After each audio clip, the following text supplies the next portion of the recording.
One of the things we were preparing for the episode beforehand, and Tassa, you noted that your perspective on nutrition's role in your performance changed from when you were a swimmer back at Simon Fraser to now training for a lot of endurance events. Can you elaborate a little bit on what that shift was? For sure. I think, with swimming, especially at the university level, there's just so many moving pieces. Like you're the student and you're the athlete, right? They're big on the whole student part. So you have your whole school world going on, you have your whole athlete world going on. You're also living, a lot of us were living by ourselves for the first time. So there's just a lot of moving parts, and nutrition was never really one that was highlighted, at least in my university experience. It was never like what you should be eating or what you should be taking or what you need to be doing in order to, you know, keep up with this really hard demand. Like we were swimming over 20 hours a week, whether that was in the pool, in the gym, doing dry land, doing extracurricular sessions. We rock climbed for a bit. So it was kind of just assumed that you knew what you were doing when you got to university. There was nobody there to hold your hand. They kind of just pushed you off the deep end.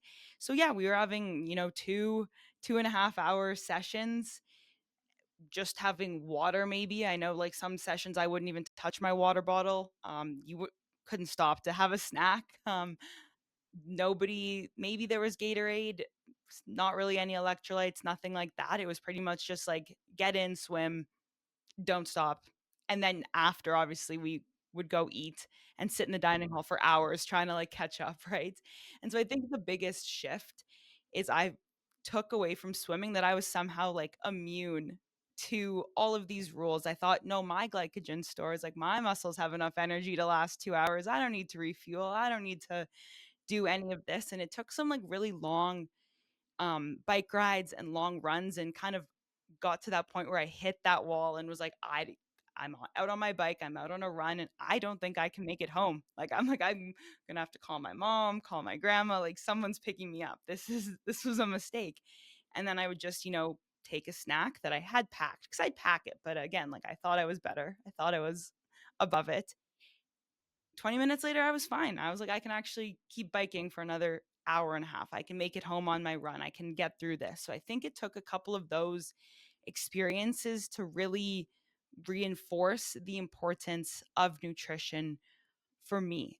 And I think it's funny because, again, like, growing up, we were always like always eating, always making sure that there was enough food to make it from one sport to the next and to keep us going. And in my degree, I took sports nutrition classes. Like, none of this was news to me. I've known it for so long, but it just took that personal experience to really drill it home for me.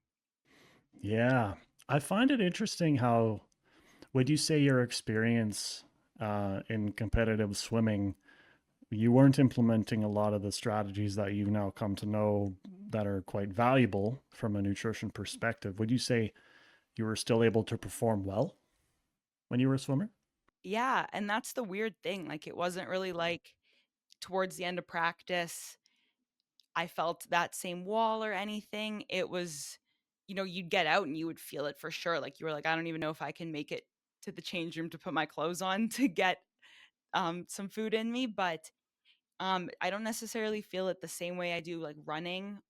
I almost wonder if it's maybe because it's like swimming is a little less intense, less like impact and all that stuff.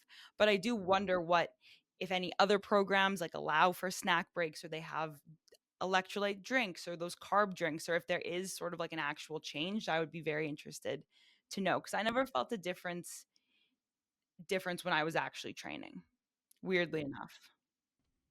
That is interesting. Uh, I mean, my mind always goes to if there would have been a difference had you had more opportunities. I've worked with many swimmers in the past, and a lot of what you said resonates with the things that I've seen. Practically, there's challenges because the schedule's busy, particularly if you're a student.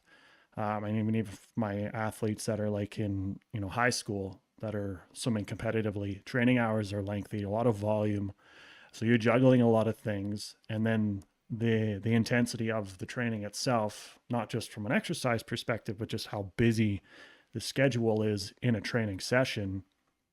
to be able to consume enough, or what theoretically would be enough fuel, seems very, very difficult. So it's maybe out of more of a necessity slash this is just the way that it is as to why that happens, not necessarily because it's ideal or not, but that's I've heard that a lot too